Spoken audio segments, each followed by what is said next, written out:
There were 9 of us at that table, and my sister waited for the amen.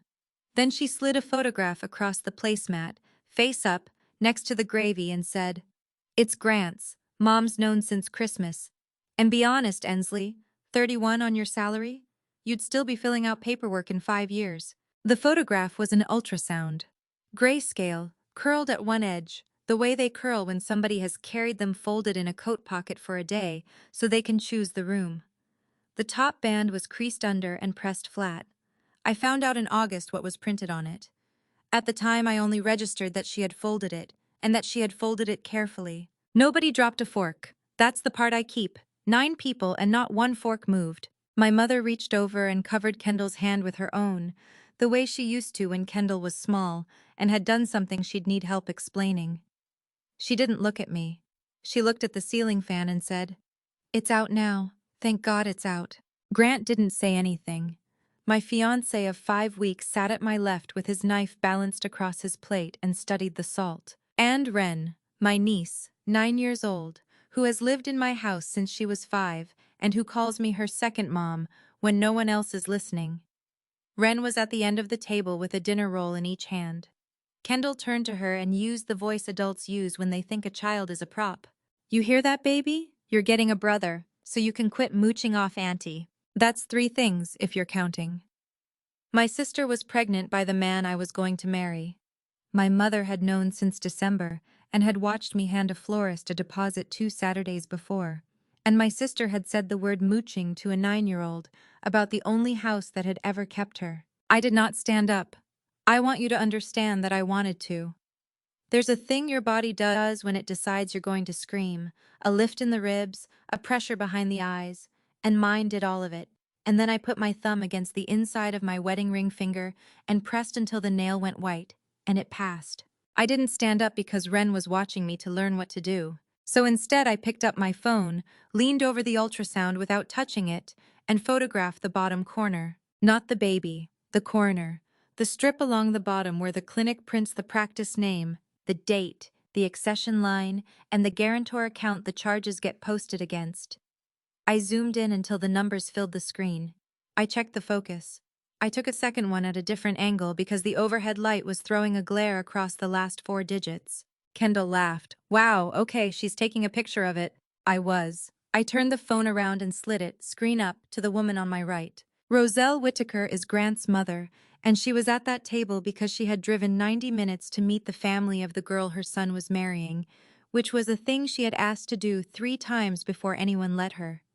She had spent 31 years reading account strings for a regional bank's compliance office, and she had told me once, laughing, that she could no longer look at a receipt without auditing it. She put on her glasses. She read the screen for maybe 4 seconds. Then Roselle Whittaker folded her napkin, set it down beside her plate, and said, "Sweetheart, I don't know whose these are, but whatever account is paying for them, it isn't my son's."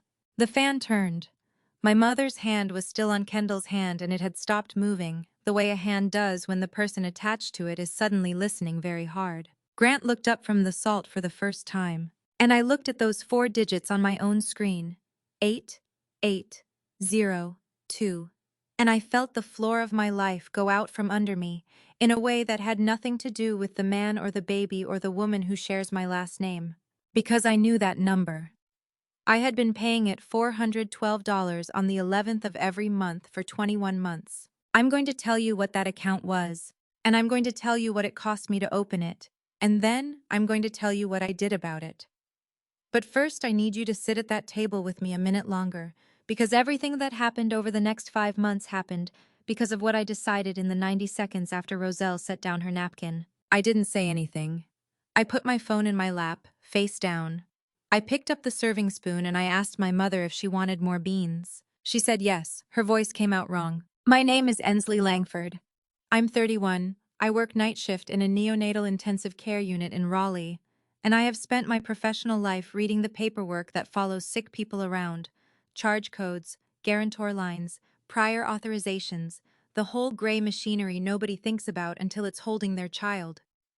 If you've ever sat with someone through the worst week of their life, you already know why I'm telling you this one. Stay with me to the end, because the part that broke me is not the part you think. And if it helps you feel less alone tonight, I'd like to hear about it in the comments. That's all I'll ask. Here's what the account was. When I was 29, I did the math that women my age do at 2 in the morning after a shift where a baby didn't make it. I went to Carolina Ridge Fertility on a Tuesday, alone, and I froze my eggs, 14 of them. It cost more than my car. I didn't have that money, so I opened a $25,000 revolving medical line of credit through the lender the clinic uses.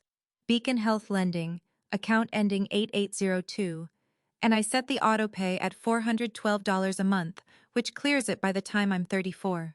I keep the storage receipt in my wallet, not the payment book. The receipt, the little slip with the tank number and the date and the words 14 mature oocytes, cryopreserved, because on nights when the unit is bad, I can put 2 fingers on my wallet through my scrub pocket and remember that I made a plan. That receipt was in my back pocket at that table while my sister told a 9-year-old that a baby was coming and told me I'd have taken forever anyway. Forever. On the 11th of every month for 21 months, I had been buying myself the opposite of forever. I met Grant at that clinic. He's a sonographer, was a sonographer, and he was the one who did my monitoring scans through the whole retrieval cycle, and he called me 2 days later about a form that turned out not to need signing. I thought that was charming for about a year and a half. I moved Ren into my second bedroom in March of 2022 when she was 5 and Kendall was between apartments. Between apartments became between jobs, became between boyfriends, and somewhere in there it stopped being temporary without anyone saying so. Ren's dentist has my number. Ren's school has my number. Ren asked me last year whether she should call me mom at the parent conference so the teacher wouldn't be confused, and I said no, sweetheart, call me Ensley, and then I went out to the car and sat there for 11 minutes. That's the reason I didn't stand up at that table. Not dignity, not shock. If I detonate at a family dinner, I'm the unstable aunt. And the unstable aunt does not get to keep the child. So I pass the beans. I want to be precise about what changed in me that night, because it wasn't anger. Anger I've had since I was 14, and it's never once been useful. What happened was quieter, and it happened in the car, with Ren asleep against the window, and the ultrasound photograph still on that table where Kendall left it, because leaving it there was the whole point. I took out my wallet and I looked at the storage receipt under the dome light. Same clinic name in the same font, same little printed strip along the bottom, same account number. And I understood that for 11 months, the money I had put aside so that I might still get to be somebody's mother had been paying, appointment by appointment, for the pregnancy my sister was using to tell me I was too late. I didn't cry. I set the receipt on the passenger seat, and I said one sentence out loud in an empty car, and I've thought about it every day since. They had 11 months of my name. I was going to need about 5. Then I drove home, put a 9-year-old to bed, and started counting. Beacon Health Lending has a customer portal that shows you 12 months at a glance and makes you request anything older in writing. I requested anything older in writing at 4:15 in the morning, still in scrubs, sitting on my kitchen floor because the chair felt like too much furniture. They emailed the statements back in 2 business days. 24 months, 1 line per posting, the way a medical lender does it. Date, provider, procedure category, amount. The first 11 months were mine and boring. Retrieval, storage, storage, storage. Then, starting in April of the year before, a second column of postings began, and they did not stop. Ovulation monitoring, hysterosalpingogram, endocrine panel, repeat endocrine panel, consultation extended, ultrasound limited, ultrasound limited, ultrasound obstetric first trimester. $14,100 and change, posted against a line of credit with my signature on it, at a clinic where I had walked past the same fish tank a dozen times without knowing that somebody else was checking in under my name at the desk on the other side of it. I read that list 4 times. On the 4th pass, I stopped looking at the amounts and started looking at the dates. April. Kendall told the table it was Grant's, and told the table it had happened, the way people say it happened, like weather. But the first posting was April, and the pregnancy was 13 weeks in March, which meant conception in late December, which meant that for 8 months before there was anything to be an accident about, somebody had been paying to find out why she wasn't pregnant yet. You don't run a hysterosalpingogram by mistake. You lie on a table and let a radiologist put dye through your fallopian tubes to see whether they're open. It costs money and it hurts, and you book it 3 weeks out. She had been trying, on my account, before Christmas, while I was choosing a florist. I want to tell you, I felt something enormous. What I actually felt was the fluorescent hum of the refrigerator, and a very small, very clear thought arriving from a long way off. This is not a betrayal, this is a file. Files I know how to do. At 7 that morning, I sent Carolina Ridge Fertility a written request for a complete copy of my own designated record set. Every note, every consent, every form bearing my name, dated from the day I opened the chart. Not Kendall's. I want to be exact about this, because everything I did for the next 5 months lived or died on this line. I never asked for one page belonging to my sister. I never opened a door I didn't have the key to, and every single thing I eventually learned about her, I learned off paperwork with my own name printed at the top. That's not nobility. That's how you keep a thing standing up in a room with a judge in it. The clinic has 30 days to respond. I put a reminder in my phone and I went to work, and I held a baby who weighed less than a bag of sugar until his numbers came back up. And I did not think about my sister for 4 hours, which I count as a professional achievement. Kendall called me on day 3, not to apologize, to ask whether I was still doing the thing with the flowers, because if the wedding was off, the deposit was transferable, and there was a venue on Falls Lake that would hold 60 people in October, and would I mind calling them, since I was the one with the account? You want my florist, I said. I want a florist ends, don't make it a whole thing. A pause. Then warmer, which was worse. Mom said you'd be like this. There it was, the second one. My mother, dispensing predictions about how I'd behave to the person she'd helped hide it from me. Send me the venue, I said. I could hear her rearrange herself. She'd braced for a fight and gotten a filing cabinet. Really? Send me the venue, Kendall. I hung up and I wrote the venue's name on a sticky note, and under it I wrote April, and I stuck it inside the cabinet above the coffee maker, where a 9-year-old wouldn't see it and I would, 4 times a day. That week my mother started calling it the situation. As in, we all just need to get past the situation. She called me at the hospital, on a Wednesday, at the precise hour she knows I'm sleeping, and she used the voice she uses at the parish office when a donor is being difficult. Your sister is carrying a child, Ensley. Whatever else is true, that's true. Since December. What? You've known since December. You sat at my kitchen island in February and helped me pick a venue. A silence with a shape to it. Then, I was protecting the family. There is a specific kind of exhaustion that comes from being told the family was protected from you. Mom, I said, did you sign anything? The silence changed shape again. That's the thing about a question you weren't supposed to know to ask.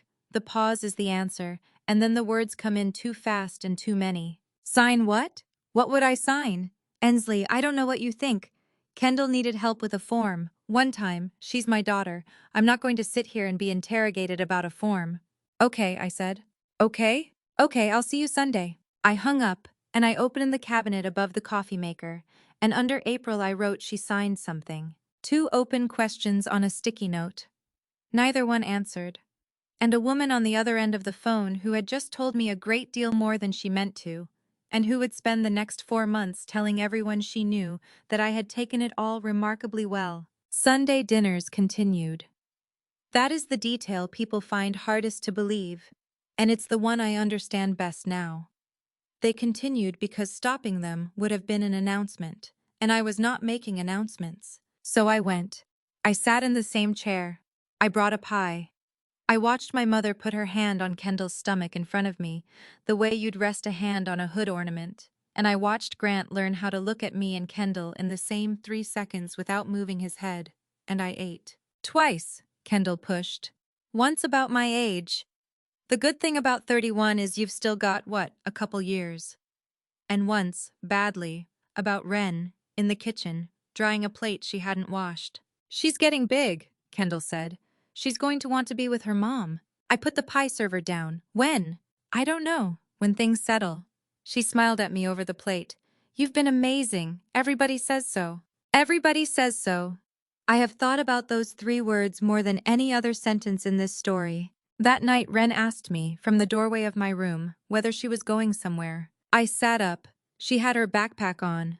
Not packed. She'd put it on empty, over her pajamas, because a 9-year-old's body will do the arithmetic before her mouth will. No, I said. Okay, she didn't move. Ren, come here. She came and sat on the edge of the bed with the backpack still on, and let me put my arm around her, and after a while she said into my shoulder, "You'd tell me."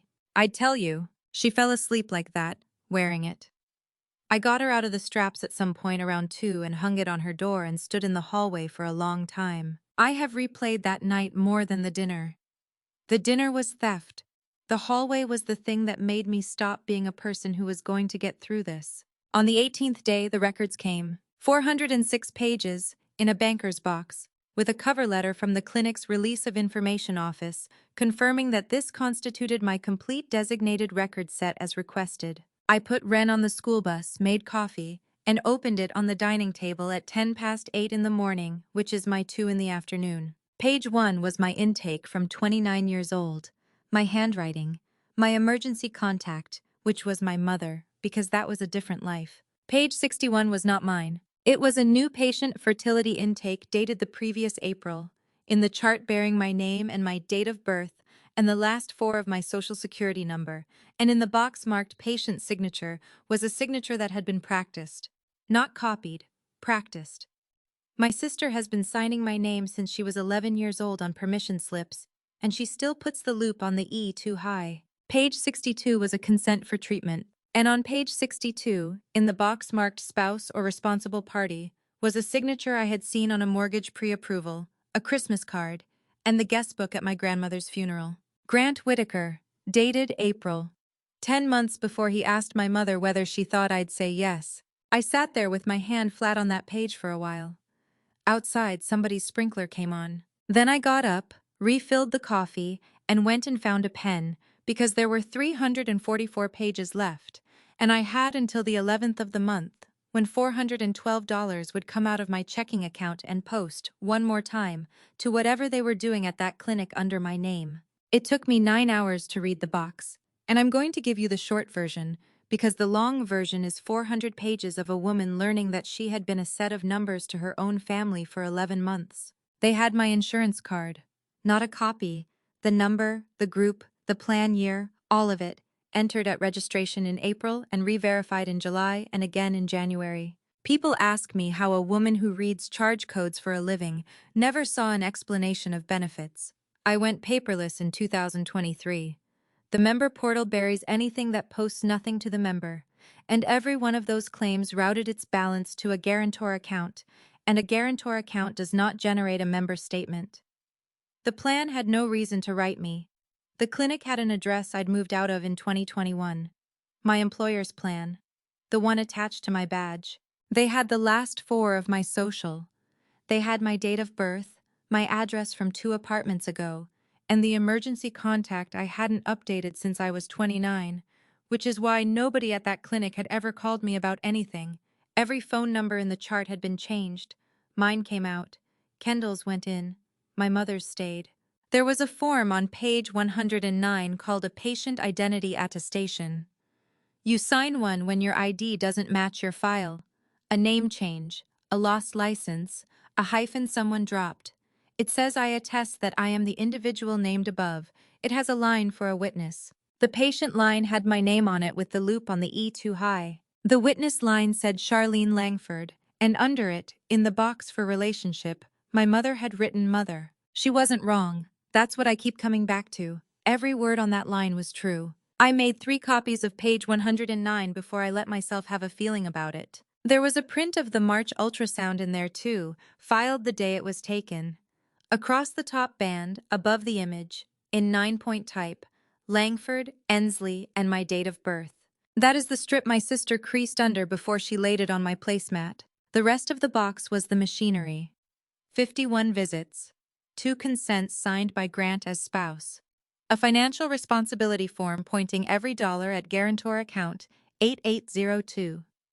A note from an ultrasound in November. unremarkable, signed off by a sonographer, and beneath it a second line, reviewed by C. Hatcher, imaging supervisor, which I read past 4 times that day because it was one of 1,100 names in a box and meant nothing to me yet.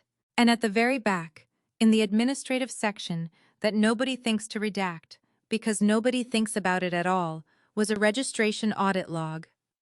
Every time somebody opened my chart at a front desk terminal, with a workstation ID and a user initial string, 41 of the 51 check-ins were done at the same terminal by the same user. I knew who it was before I finished counting, because Kendall has been friends with Tessa Boyd since the 10th grade, and Tessa Boyd has worked the front desk at Carolina Ridge for 6 years, and Tessa Boyd was going to be a bridesmaid at my wedding. Here is what a person in my position wants to do at that moment. She wants to drive to that clinic and put 400 pages on the desk and say the sentence she's been building since the beans. Here is what I did instead. I called Carolina Ridge on the main line, as myself, and made an appointment. I'd like to schedule a consult about a next cycle, I told the scheduler. I have oocytes in storage there. I want to talk about timeline. That was true. Every word.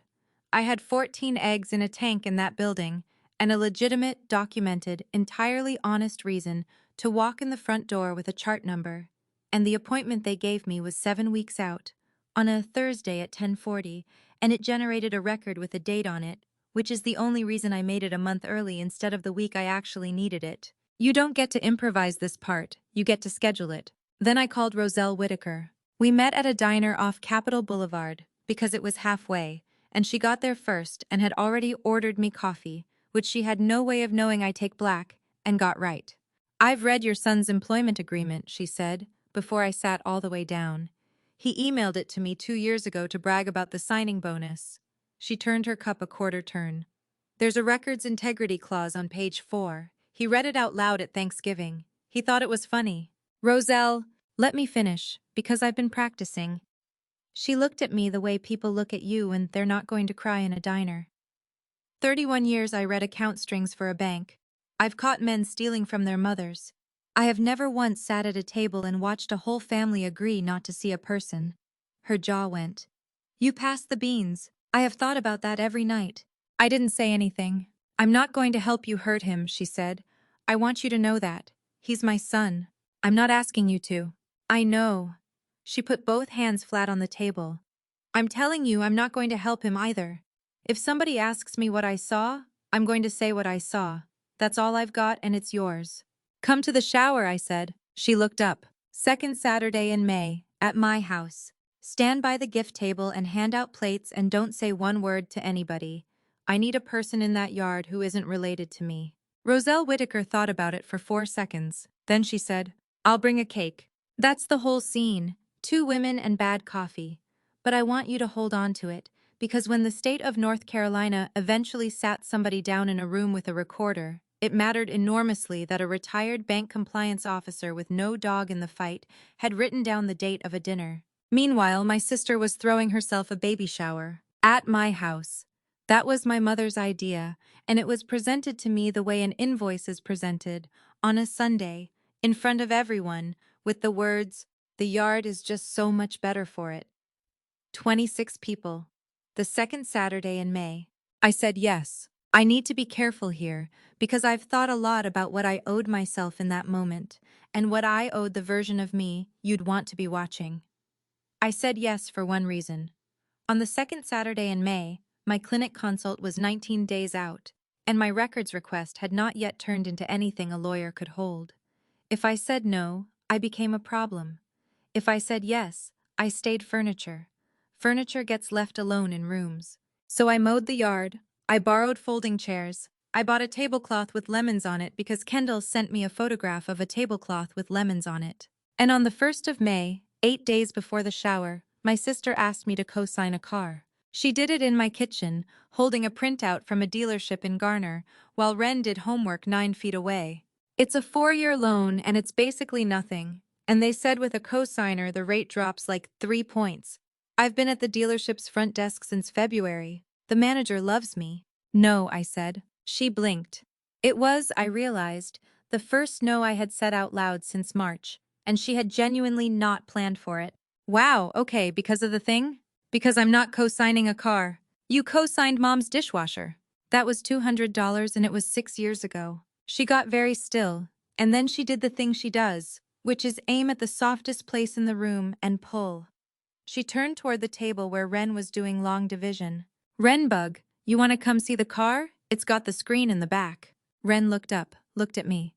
After, Kendall said, when you're at my place, you can pick the color. I watched my niece's face do something I will be paying for in therapy for a long time.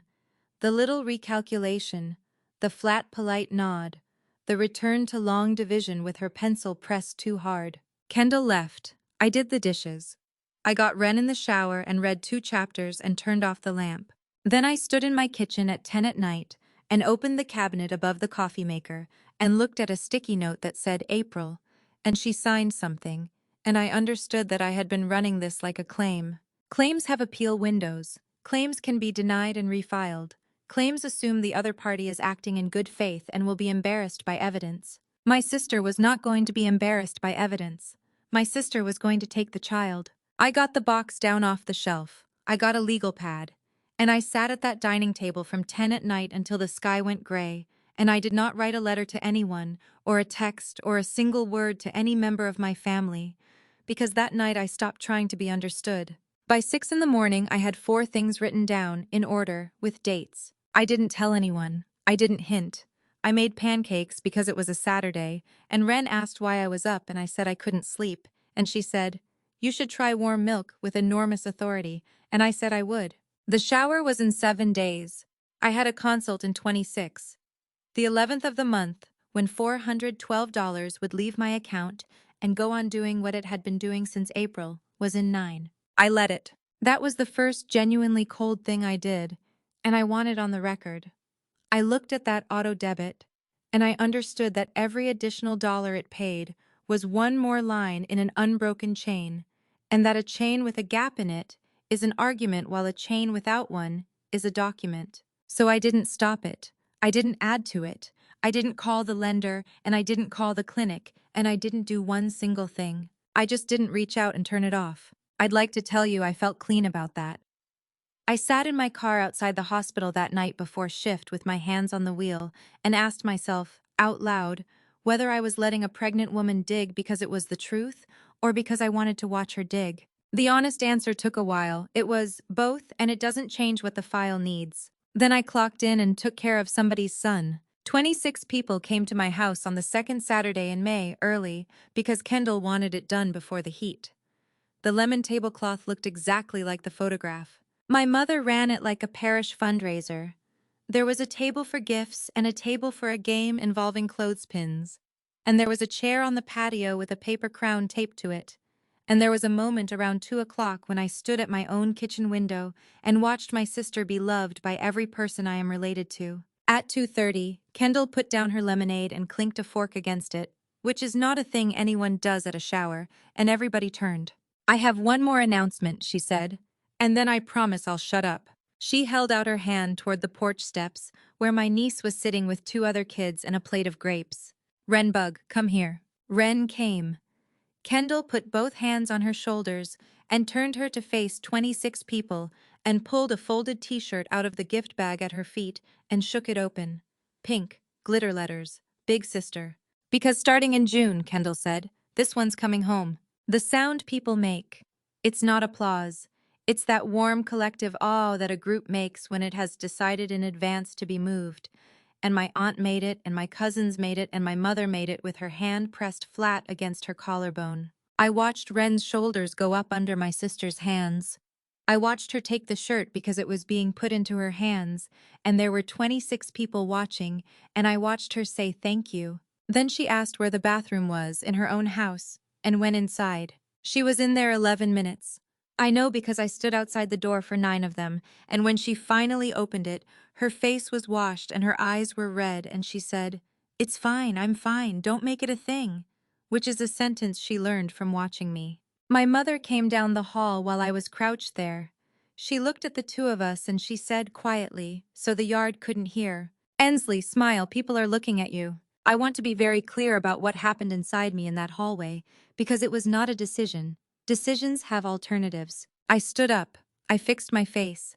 I put my hand on Wren's back and walked her out into the yard, and then I went and got a glass and a spoon and I clinked it, and 26 people turned to look at me for the second time in an hour. I'd like to say something to my sister, I said. You could feel the yard brace. Kendall and I have had a hard spring. I let that sit. I'm not going to pretend, but she's carrying my niece or my nephew, and this family only gets one shot at doing this well. I raised the glass. So, whatever you need. The house, the yard, the transition in June, all of it. And Kendall, if you and Grant want that place on Falls Lake in October, the deposit's transferable. I'll call them Monday. I have never in my life heard my mother's friends make a noise like that. Kendall cried. Genuinely. She is not a good enough actress to have manufactured it, and I have thought about that a lot too. She hugged me in front of everyone and said into my hair, I knew you'd get there. And my mother came and put her arms around both of us and said the word healing twice. And then, because she had just been handed everything she wanted by a woman she had spent 2 months describing to these people as fragile, my sister got loose. She stood in the middle of my yard with a paper crown on the chair behind her and told 26 people the story. How hard it had been. How long. People think it just happened, she said, laughing, wiping under her eye with a knuckle. We were trying since spring, like doctors and everything. Do you know what that does to you? 14 months of that? Somebody said, oh honey. Roselle Whitaker was standing by the gift table with a paper plate she hadn't touched. She looked at me across the yard. She did not change her expression at all. She just took her phone out of her purse, the way a woman checks the time, and looked at it for a moment and put it back. That's all. A retired compliance officer noting a date. 19 days later, on a Thursday at 10:40 in the morning, I sat in a small blue office at Carolina Ridge Fertility across from a financial counselor named Denise, who had a photograph of a golden retriever on her monitor. We talked about my 14 eggs.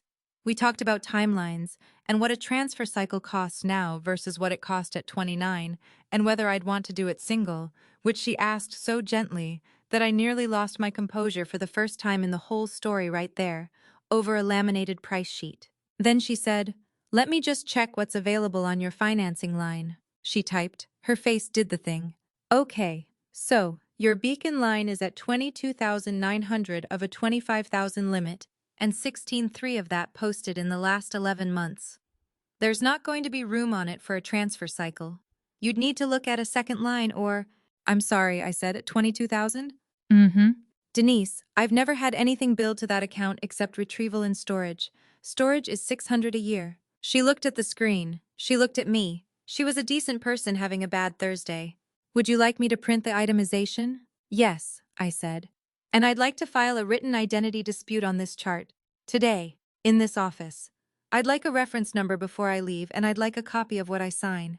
I had rehearsed that sentence for 19 days in a car outside a hospital. It took 2 hours. A supervisor came. Then the practice manager came. Somebody printed the registration audit log, and I watched a woman's face change as she scrolled through 41 check-ins at one terminal, and I sat with my hands in my lap and said nothing at all, because by then there was nothing left that I needed to say out loud. I walked out at 1:15 with a case reference number on a half sheet of paper, and the practice manager's card, and a sentence she'd said twice. That because the plan involved was a commercial employer plan, they were obligated to notify the payer's special investigations unit, and that those units set their own timelines, typically 4 to 6 weeks for initial contact. 4 to 6 weeks. I got in my car. I put the half sheet in the glove box, on top of the storage receipt, and I sat in that parking lot and looked at the fish tank through the window for a while. Nobody in my family knew that piece of paper existed. Kendall was, at that exact hour, at a dealership in Garner. She bought the car in her own name at a rate 3 points higher, and she posted a photograph of the keys, and my mother commented with 4 exclamation points. They had 4 to 6 weeks. They just didn't know they were spending them. June came the way she said it would. On the 4th, Kendall texted me a photograph of a bedroom with a toddler bed in it and a plastic bin of clothes, and under it, ready when she is. Think we say the 20th, so she finishes school first. 3 hearts. On the 6th, she called my mother instead of me, and my mother called me and said the 20th was generous, actually, considering. On the 9th, I filed for custody of Ren. I did it on a Tuesday morning at the courthouse on Fayetteville Street with a folder that I had been building, without saying so, for 4 years. School enrollment in my name. 4 years of pediatric visits with my phone number on every form, the dentist, the asthma action plan, the emergency contacts, the lease with her name on it as an occupant, the after-school program receipts. I attached 106 pages. I did not attach a single word about my sister's pregnancy, her boyfriend, her accounts, or her character. My attorney, a tired, exact woman named Fran Delacroix, read it twice and said, "You understand this is the least dramatic petition I've ever filed." She tapped the last page. "We do have to plead conduct inconsistent with parental rights, or we don't get through the door." One paragraph. Facts only, no adjectives.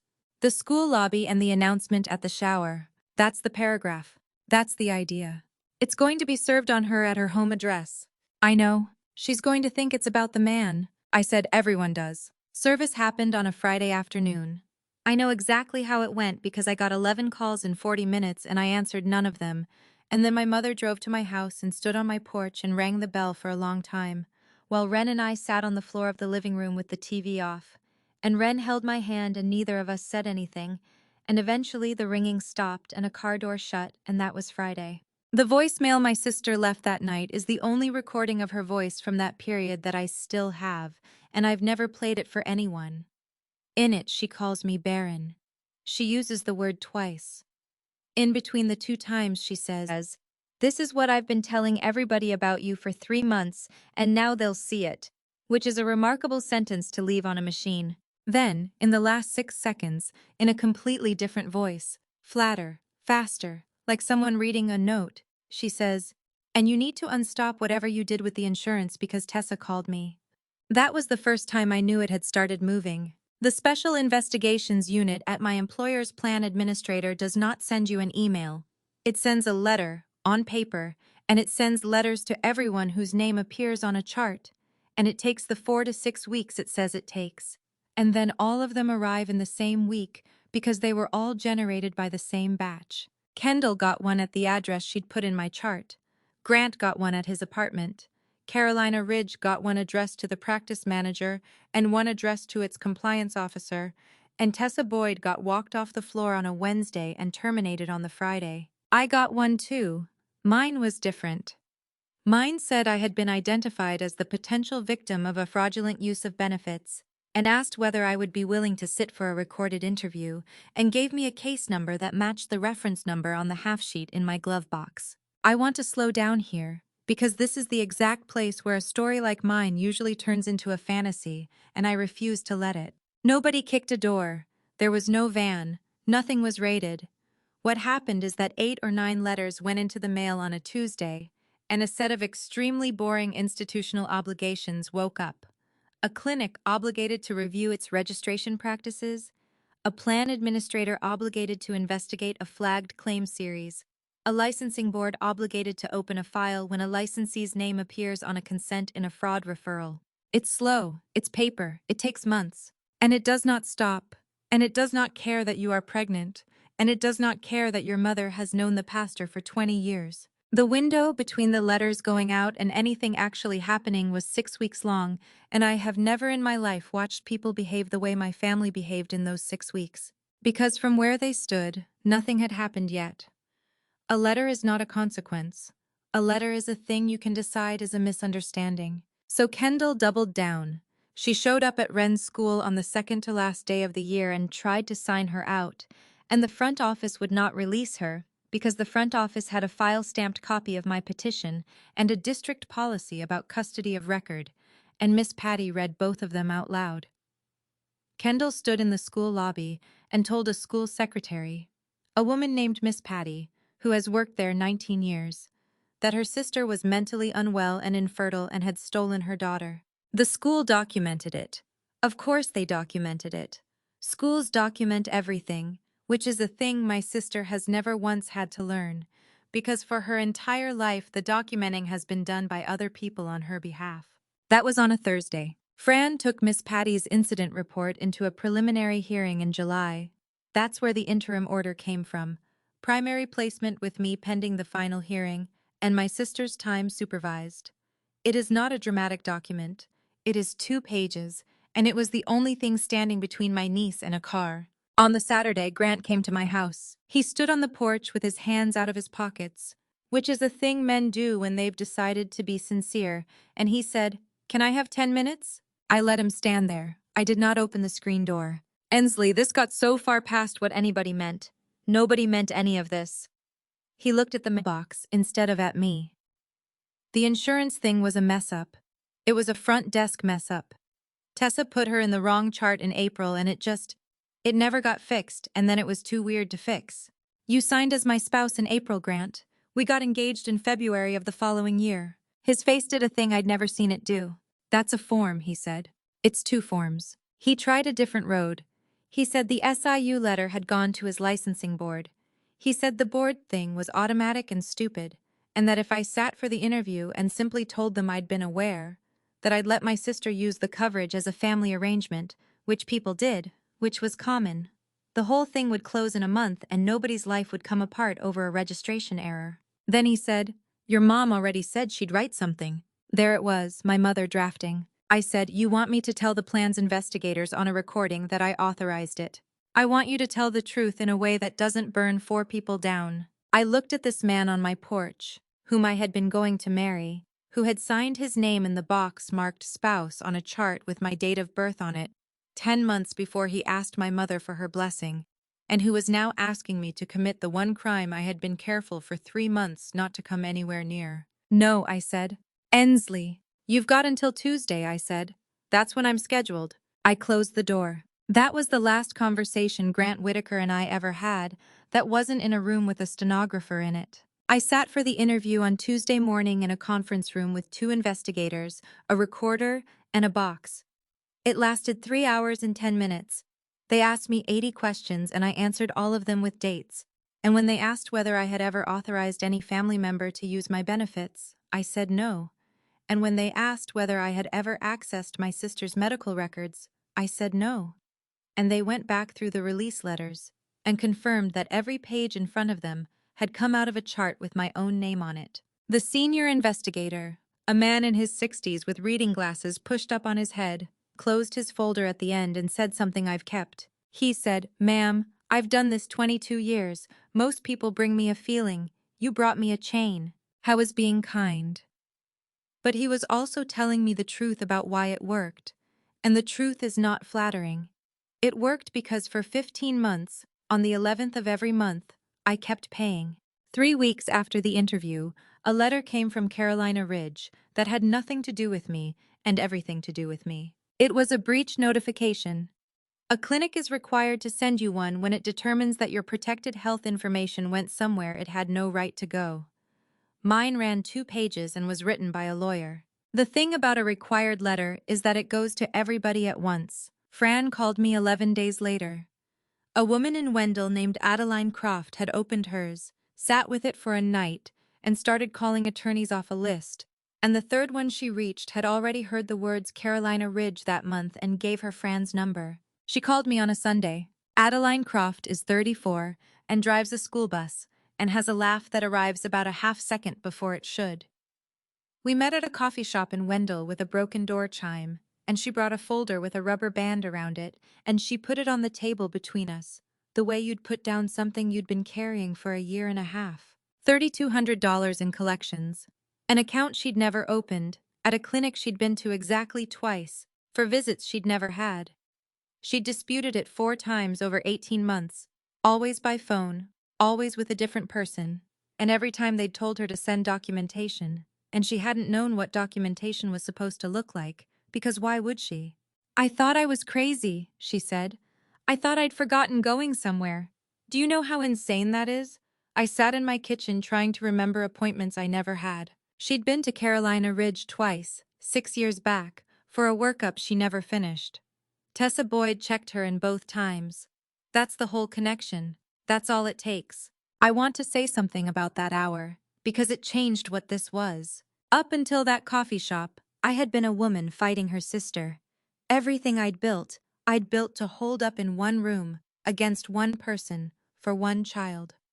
That's a private war, and private wars are exhausting. And the entire time there's a voice asking whether you've become someone unrecognizable over a man and a photograph. Adeline Croft turned it into a pattern, because two people with the same story is a coincidence you can talk your way out of. The compliance review ran the registration audit back 4 years and found six. Six is a terminal, and a terminal has an ID number, and an ID number has a person assigned to it, and a person has a work schedule the practice keeps for 7 years. That is why the district attorney's office eventually took a first offense insurance fraud case involving a pregnant 28-year-old with no record. Not because of me. Not because a woman in Raleigh had a box on her dining table. Because when the clinic's compliance review pulled the registration audit and ran it back 4 years, my chart was not the only one, and there is no prosecutor in this country who can look at a repeated pattern of identity substitution at a single workstation and file it under family drama. I also understood, sitting across from her with my hands around a cup, that the reason any of it mapped was that my chain had no gap in it. Adeline had disputed hers in month 3 by phone, and the postings stopped, and the trail went cold and useless. Mine ran 15 months, unbroken, $412 at a time, every single one of them dated and posted and matched to a terminal. The thing I had let happen because I couldn't stand to stop it was the only complete record anybody had. I don't feel good about that. I've told you the honest version of why I didn't turn it off, and I'm not going to dress it up now just because it turned out to be useful. But when Adeline hugged me in that parking lot and said, "You have no idea, I've been so tired," I let myself have about 4 seconds of something. Then I drove home and picked up a 9-year-old from swim practice, and I did not tell her a single word about any of it. The first thing to go was not the money, and it was not the license. It was my mother's chair at the parish office. She had sat in it 11 years. She did the bulletin, she did the mass cards, she kept the ledger for the building fund, and her name was on a small brass plate on a board in the vestibule under the word benefactors, which she had put there herself in a year when she gave $400. An investigator called the parish because a woman named Charlene Langford had signed a patient identity attestation as a witness, and the address she'd written on it was the parish office. I did not do that. I want to say it plainly. I never contacted her church, I never contacted her pastor, and when my aunt accused me of it in a 9-message voice memo, I did not answer her either. My mother put the parish address on that form herself, in April, in her own handwriting, because it was the address she was proudest of. They put her on unpaid leave on a Monday. In October, the parish council voted to remove the plate. The interview is what broke her, though. She told them she had never signed anything. She said it twice. Then they slid page 109 across the table. Fran got the summary later, and there's a line in it that I have not been able to put down. My mother, having looked at her own handwriting, said, "I witnessed that my daughter was who she said she was." Which daughter? That's the whole thing, isn't it? She never once said which daughter, and I have decided that she genuinely could not have told you. She called me that night, and it was the only time in 5 months that she cried without an audience. "I didn't know what it was," she said. "Ensley, I want you to believe me. Kendall handed me a paper on a Sunday and I signed it in the car." "I believe you." She was quiet. "I believe you didn't read it," I said. "That isn't the same as not knowing." She hung up on me. 2 weeks later, she told my aunt I had refused to accept her apology, and my aunt believed her, and that's how it goes, and I'd be lying if I said that stopped costing me. The money went in August. Beacon Health Lending closed out my dispute with a 2-page letter. The $16,300 in disputed postings were reversed off my line. My payment history was corrected, and the amount was charged back to the clinic, which referred it to the district attorney's office as restitution. My account went back to what it had been: a retrieval, a storage schedule, and $412 a month until I'm 34. 26 months of payments came back into my life as a number on a page, and I sat on my kitchen floor again, and this time I did cry, and Ren came and sat down next to me on the linoleum without asking anything and put her head against my arm, and we stayed there until the tile got uncomfortable. The final itemization came with that letter. 52 postings now, not 51, because one more had gone through in early June, 8 days after I filed the dispute. before the billing hold took effect, the one I had let run. Non-invasive prenatal paternity panel. Specimen collection kits, quantity 3. I read it standing at the counter with my coat still on. 3 kits, mother, alleged father. Alleged father. I did not call anyone. I did not screenshot it and send it to Grant, which I want credit for, because I thought about it for a long minute with my thumb on the screen. I put the page in the box with the other 400, and I told Fran, and Fran said one sentence. Don't touch it, it'll come to us. It came to us in September, through the front door of the courthouse, the way she said it would. My sister, 28 years old, unemployed since May, driving a car at a rate 3 points higher than she'd planned, with $16,300 of restitution ahead of her, did the only thing left that looked like a solution. She filed for child support against Grant Whitaker. Grant answered. His answer denied paternity and attached a laboratory report dated in July. Both documents went into the public court file, where any attorney in the state of North Carolina could pull them for $1 a page, and Fran pulled them on a Thursday and called me and said, "Sit down." The report excluded him, 99.9 the other direction. The second kit in that panel, the second alleged father, belonged to a man named Colin Hatcher, who is 38 and married, and was at that time the imaging supervisor at Carolina Ridge Fertility, and whose initials I had read past 4 times in April on a signature line at the bottom of an ultrasound report in a chart with my name on it. That's the part where I sat down on the arm of my own couch and laughed once, and then felt sick for about an hour. Because here's what it meant. My sister had announced at my family's table, after Grace, in front of my niece, that the baby was Grant's, and she had not known. She had put a photograph on my placemat as a deed to my entire life, and she had been guessing. And Grant, who signed to consent as my spouse in April, in a chart bearing my name, for a pregnancy that was not his, had done it for nothing at all. His certifying registry suspended his credential in October and revoked it in January. Carolina Ridge terminated him in September under a records integrity clause on page 4 of an agreement he had once read out loud at a Thanksgiving table because he thought it was funny. Colin Hatcher, who had been signing off on Grant's scans for 3 years, resigned. My fiancé had been reading images for the man. The clinic settled with its plan administrator, fired 2 more people, and rebuilt its front desk verification process. And I am told there is now a laminated card at that desk that says photo ID every visit, no exceptions. Tessa Boyd was not charged. She lost her job and her nursing school seat, and the last thing I heard she was working nights at a distribution center in Clayton. And in November, the district attorney's office charged my sister with insurance fraud and identity theft, and offered her deferred prosecution with restitution and supervision, because she had a newborn with a heart defect and no record. Which brings me to the only decision in this entire story that I am not sure about. In late July, at 32 weeks, months before any of the rest of it, a fetal echocardiogram found a hole between the 2 lower chambers of the baby's heart. A ventricular septal defect, large enough to need surgery, probably at 3 or 4 months, at a children's hospital about 1.5 miles from the unit where I work. I found out because Kendall's attorney raised it in a filing about hardship, and Fran forwarded it to me at 11 at night with no comment, because Fran is a professional and knew exactly what she was handing me. I have spent 9 years walking into rooms where a machine is breathing for somebody's son. I know what the first year of that is. I know what it does to a mother's job, and her sleep, and her marriage if she has one. And I know exactly what a restitution schedule does on top of it. I had a claim for what the whole thing had actually cost me. 26 months of interest, the fees, the year my line sat unusable. Fran priced it at $9,400 and said it was the cleanest she'd ever seen. I dropped it. I did not drop the fraud report. I did not withdraw from the criminal case. I did not write a letter to the judge asking for leniency. I did not call my sister, and I have never told her I did it. I dropped the money, that's all.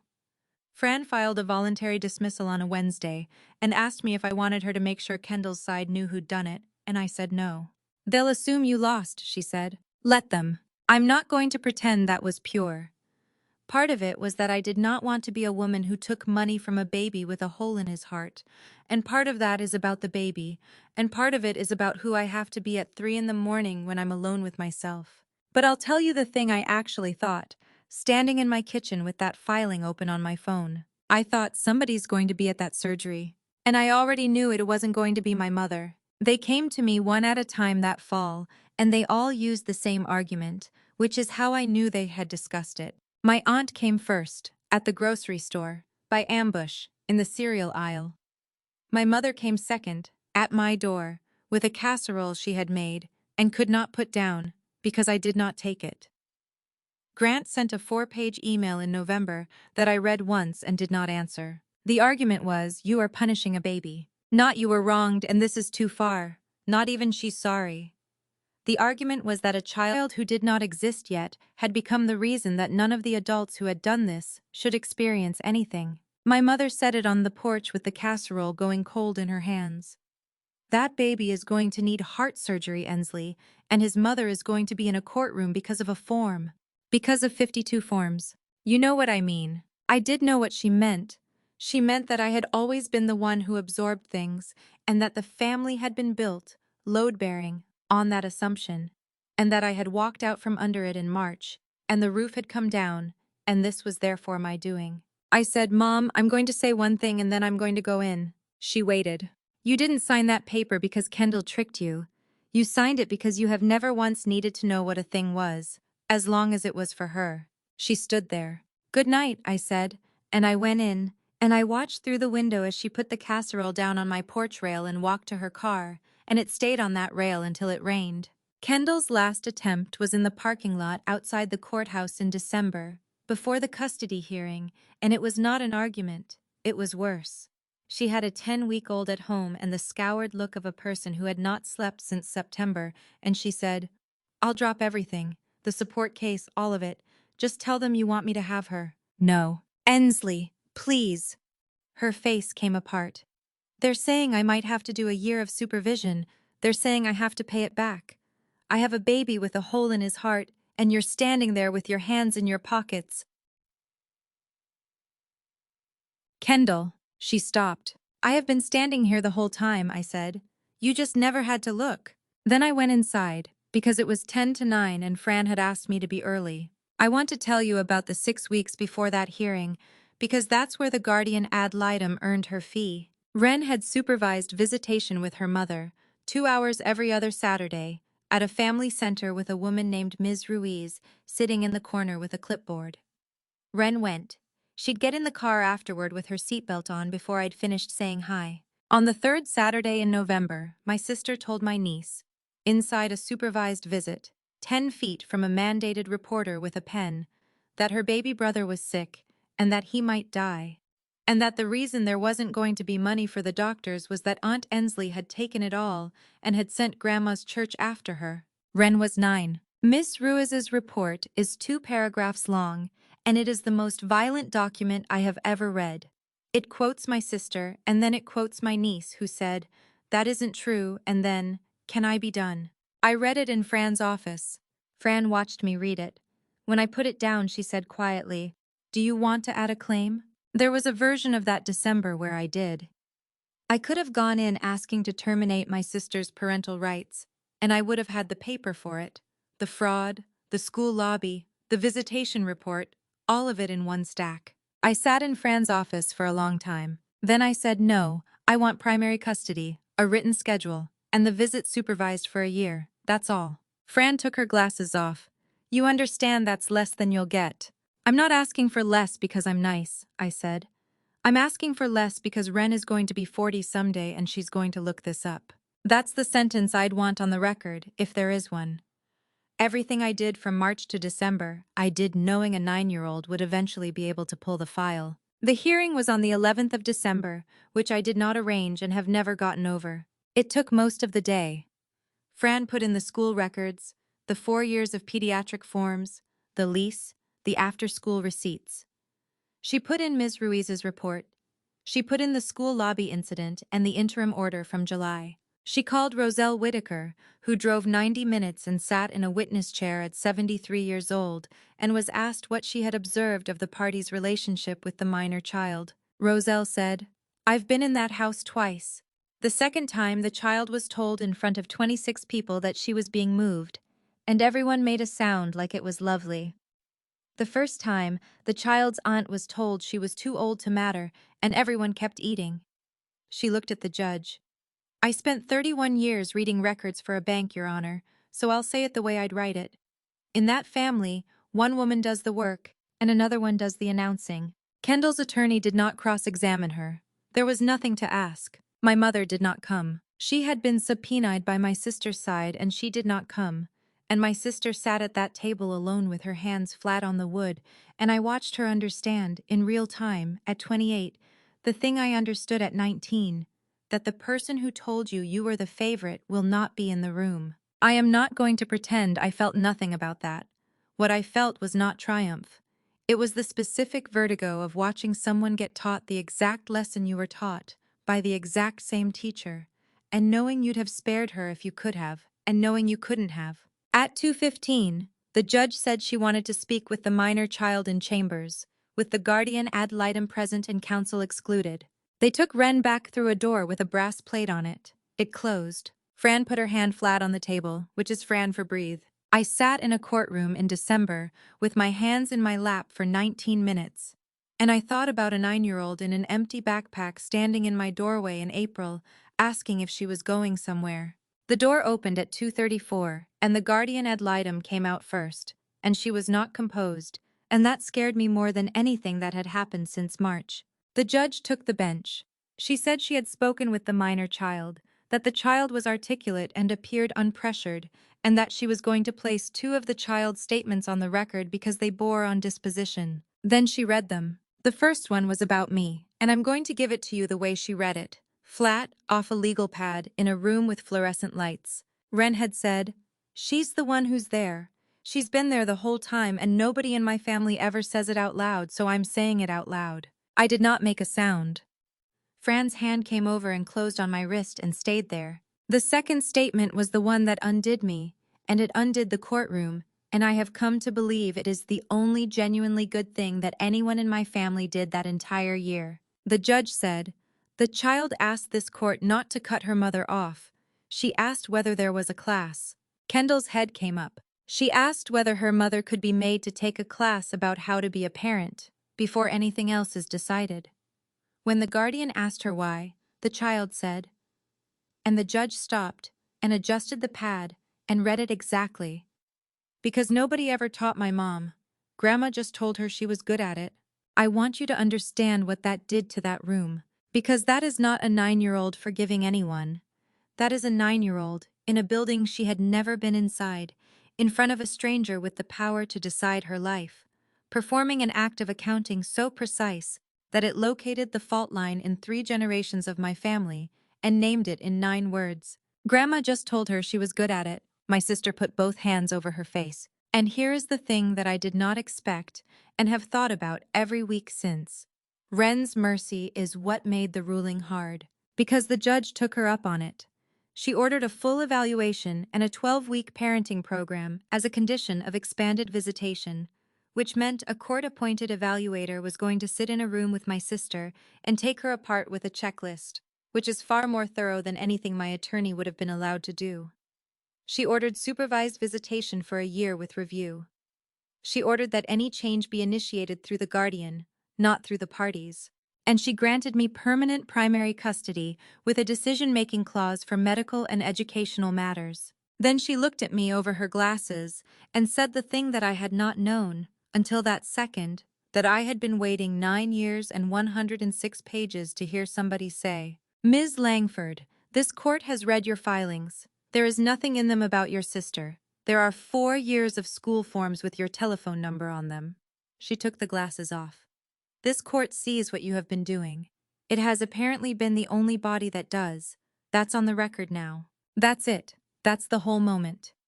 A tired judge in December at 2:40 in the afternoon, with a docket behind me and a docket after me, taking 20 seconds to say it out loud. I've had people ask me since whether the money coming back felt good, or whether Grant losing the license felt good. No, this is the one, somebody wrote it down. We came out into the hallway at 2:45, and it was one of those December afternoons where the light through the courthouse windows is already going orange at 3 o'clock, and my sister was standing by the elevators with her attorney crying, one hand under her stomach. Ren stopped walking. I did not tell her to go over. I want to be very clear about that, because I have been accused of a great many things by my family, and I will not have that one. She let go of my hand and she went over on her own, and I stayed where I was, 11 feet back, because that was hers. She had the shirt with her. She'd had it in her backpack all day, and I hadn't known. The pink one, the glitter letters, folded into a square the way I've taught her to fold laundry. She held it up. "I'm keeping this," Ren said. "I'm going to be a good sister to him. I'm going to come on Saturdays and I'm going to learn how to hold him." Kendall nodded, fast, the way you do when you can't talk. "But I'm going to live at Ensley's," Ren said, "because that's where I live." Then she said the last one. She said it kindly, which is what makes it the worst sentence anyone said in that courthouse all day. "I hope he gets a lot of people, Mom." And she came back and took my hand. Behind us the elevator opened, and my sister got in it, and the doors closed, and that was the end of the part of this story that anybody had any control over. The rest was just the paper arriving on schedule. The order was signed and entered on the 18th. The clerk's stamp is a purple oval, and it is, I think, the single most beautiful object I own. The consent order went to Wren's school on the 21st, where Miss Patty put it in the file and, I am told, said something under her breath. In January, the American Registry revoked Grant Whitaker's certification. The verification tool is public. You type a name into it from your phone in a parking lot, and it tells you whether that person is certified, which is a thing he had told me once, laughing, that he liked to do to guys who bragged at conferences. His comes back not certified. In that field, that reads as an answer. In February, my sister accepted deferred prosecution, supervision, a restitution schedule, and a dismissal in 3 years if she does everything right. I hope she does everything right. I mean that in the specific, unsentimental way I mean most things now. And in March, 1 year after a woman put a photograph down next to the gravy, a letter came to my house from the parish, addressed to my mother, forwarded to me by mistake, because I am still the emergency contact on a form she filled out in 2014 and never changed. I did not open it. I wrote "not at this address" on the front and put it back in the mailbox and raised the little flag. That is the closest thing to a last word I ever got, and I let it go by. 2 years after that dinner, the dogwoods came out along my street the way they do here, all at once, over about 4 days, so that a road you drove down on a Tuesday is a completely different road on Saturday. Here's where everybody landed. My sister had the baby at the end of September. She named him Theo. She did the 12-week program, and then she did it a second time voluntarily, which the evaluator noted. And her visits went from supervised to monitored after the 1-year review, and to unsupervised Saturdays this past spring. She works at a veterinary office in Nightdale now, at the front desk, checking people in. I understand the irony. I have decided not to make anything of it. She has never apologized to me. She has never mentioned the money, the chart, the account, the interview, or the fact that for 11 months my name was on the paperwork of her body. I've stopped waiting. What she has done is show up on time, every other Saturday, for over a year, which is a longer streak of doing a hard thing than she has ever had, and I have decided that counts as a sentence in a language she can actually speak. My mother is not the parish secretary. She volunteers in the food pantry 2 mornings a week, and she has told everyone in that building that her older daughter took her church from her. The plate came off the board in October. She has never once asked me a question about what happened, not one, in 2 years. She has asked me 11 times whether I've forgiven her. Those are different activities, and I've stopped explaining the difference. She sees Ren at Christmas, and on Ren's birthday, at my house, with me in the room. That's the arrangement. It was Ren's idea. Grant Whitaker sells commercial flooring in Charlotte. The certification is gone, and it does not come back, and any employer in that field who types his name into the registry has the answer in under 2 seconds. His mother tells me he's engaged again. She tells me this in a flat voice and then changes the subject, and I let her. Colin Hatcher resigned in October. His wife filed in the spring. I don't know anything else, and I've never looked, because there is exactly one person in this story who never chose any of it, and he's the one Colin has to explain himself to eventually. Tessa Boyd is still at the distribution center in Clayton. I've thought about her more than she'd believe. She was 29 and she clicked a button for a friend 41 times, and it cost her everything she'd been building since she was 22. I don't feel sorry for her. I do feel something, and I don't have a word for it. Roselle Whitaker comes down the first Sunday of every month with a lemon cake. She and Ren have a thing where they audit my grocery receipts at the kitchen table and read the unit prices out loud in scandalized voices. She's 75. She's the closest thing to a mother I have ever had, and I met her because I almost married the wrong man, and I don't know what to do with that, except set out a third plate. Miss Patty still works the front office at that school. Ren brings her a card at the end of every year. Which brings me to Ren, who is 11 now, and who told me in February, at dinner, with total seriousness, that when she grows up she wants to work in a school office. I asked her why, expecting a joke. She said, because Miss Patty wrote it down and they believed her. I had to go stand at the sink for a second. Theo had his surgery in January, at 3.5 months, at the Children's Hospital 1.5 miles from my unit. Ventricular septal defect repair. It's a good surgery now. The numbers are excellent. That does not make it any smaller when it's your family's chest they're opening. I was in the waiting room. Not because my sister asked me. She didn't. Ren asked me. She came into my room the night before with her hair wet and said, "Will you come? You know what all the machines mean." And so I sat in a beige room on the 4th floor for 5 hours and 11 minutes with a 9-year-old's worth of goldfish crackers in my bag, next to my sister, who did not speak to me and did not need to. At one point, a resident came out with an update and used the phrase bypass time, and my sister's face did the thing that every face does in that room, and without thinking about it at all I said, "That's normal, that's a good number," and she nodded, and that's the entire conversation we had in 5 hours. He's fine. He'll have a scar and an annual echo and a completely ordinary life. And me. I went back to the blue office in June. Same clinic.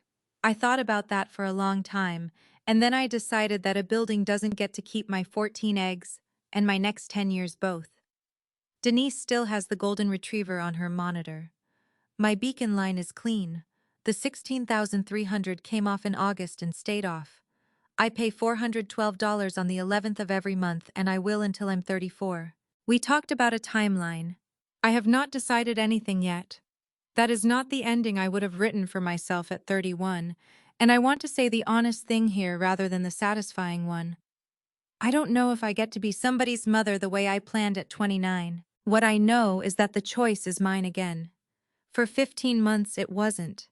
It was being spent, appointment by people who then told me I'd taken too long. Last Saturday, Ren came in from the yard with 2 dogwood blossoms she'd flattened in a library book, and she put them on the counter and said they were for the fridge, and I put them on the fridge with the same magnet that has held her school pictures since she was 5. Under it, the storage receipt is still there.